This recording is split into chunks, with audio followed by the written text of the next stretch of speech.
This story is becoming a lot more common, and if you've got young kids running around your house, you probably want to pay attention to this. The latest one to go viral is a 5-year-old that did a little shopping spree on Amazon and bought what you would think kids of his age would. Here is dad letting him know how much trouble he is in here for what he did. You bought 7 cars on Amazon. 7 ride-on cars on Amazon. What is that? Is that those little cars that go, you hit the gas pedal? I mean, they're really cool. I love those things. They're really cool. Yeah, Rocco's got a couple of them. He went on and bought a fleet.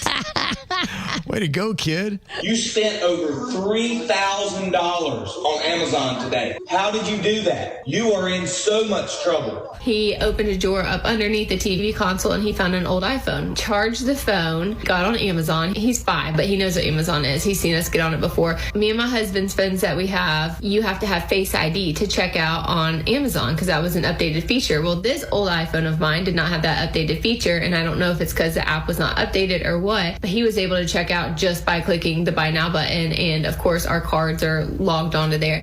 Oh, wow. So it was almost the kid got lucky in how he did it, because it sounds like, because I know this has been going on for a while, and it sounds like they built up safeguards, but if you have old tech laying around that didn't have the safeguards, and that's how the kid got around it. And he looks to be about like 4. He's a 5-year-old is what the dad said. Yeah. So, I mean, you got to have a conversation with this kid.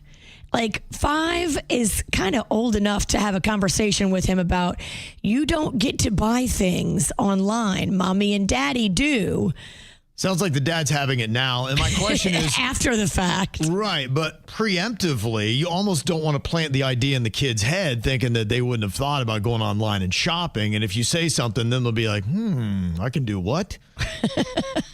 So I don't know that I would say anything to a kid, but yeah, that whole feeling. And I guess she'd looked in the bank account and they had 0 in their checking account. She's like, where did all of our money go? She said to her husband, she's like, I thought you got paid. He's like, I did get paid. She's like, well, our money's gone. Went somewhere. How much trouble does one of your kids get in if they've dropped $3,000 on a shopping spree? They're 5. What do you do for that? Oh, my gosh. I mean, I am livid. What is the punishment for that?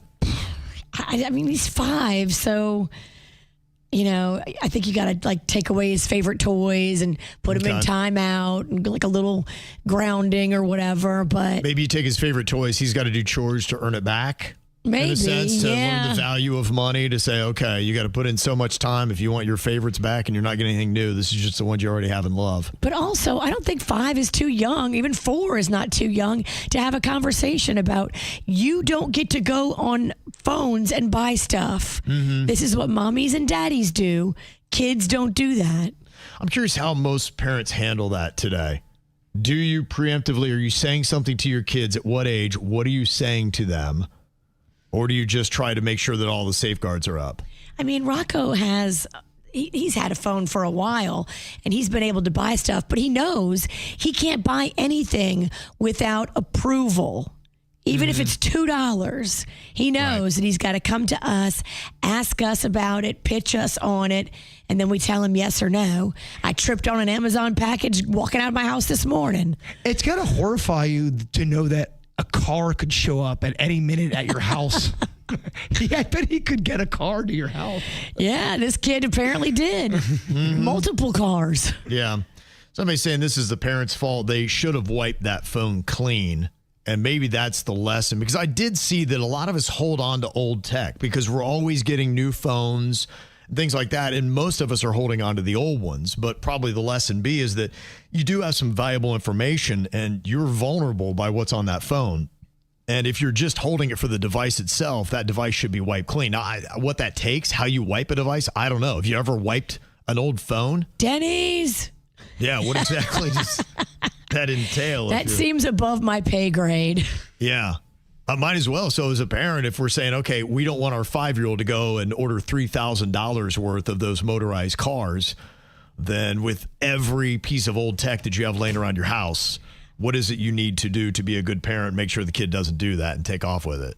I feel like Rocco knows how to do this, but I've never asked him. How do you wipe a phone? So you can go into the settings. Anytime you trade a phone in, like I always trade in my old phone, and then you get a credit towards your new phone. I always trade it in. They'll do it right at the store, but if you go into the settings, you can just hit wipe device. You can even wipe it from a computer. You don't even have to have the device on you. Probably a good thing, honestly. Even old laptops and everything, I would assume, wipe everything clean. As soon as you're done using it, take everything off of it. Yeah, I would say that's probably a good practice. If you're even a little more techie, you can take the hard drive out of it, and you can sell the device without the hard drive or put a different hard drive in. That way, there's no way they could ever recover. Because a lot of stuff, when you delete something, you don't really actually delete it from your computer. It tricks you. It just compresses it and it puts it into a file. Okay. So everything you've ever deleted, you can go back in and find like the ghost file of. Yeah, that's what you always hear when they're going after a perp, the FBI is, and they've got those forensic scientists that go in for computers and pull everything out. Yeah, it doesn't actually delete it. It just compresses it and hides it. Well, I think you even told me you can type something in a search engine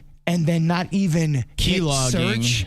They can go back to even if you were backspacing and I'm not going to hit enter and see what's going on. Yeah, technically anything you ever type in your phone ever is just key logged. It's just writing down the key that you're pressing. It doesn't really know what you're typing or care. It's just writing it all out. So somebody could technically, if they're savvy enough, go back through and see what you key logged. Okay. Well, maybe if there's any lesson in this for parents, it's that, making sure you're wiping your phones so your kids don't order $3,000 in cars off of Amazon. Well, I had Lachlan go on my PlayStation when I had the controller down, and he ordered that game, and then I disputed it, and then the next day I was building a shelf to put my controller on so he couldn't do it again, and while I was building the shelf, he ordered the exact same game again. And then PlayStation would not refund me the second time. They're like, yeah, nice try, They were like, Dad. dude, is this deja vu? Yeah, I was like, $80? Damn, $80? That's how much new games are now. Not cheap. Not cheap.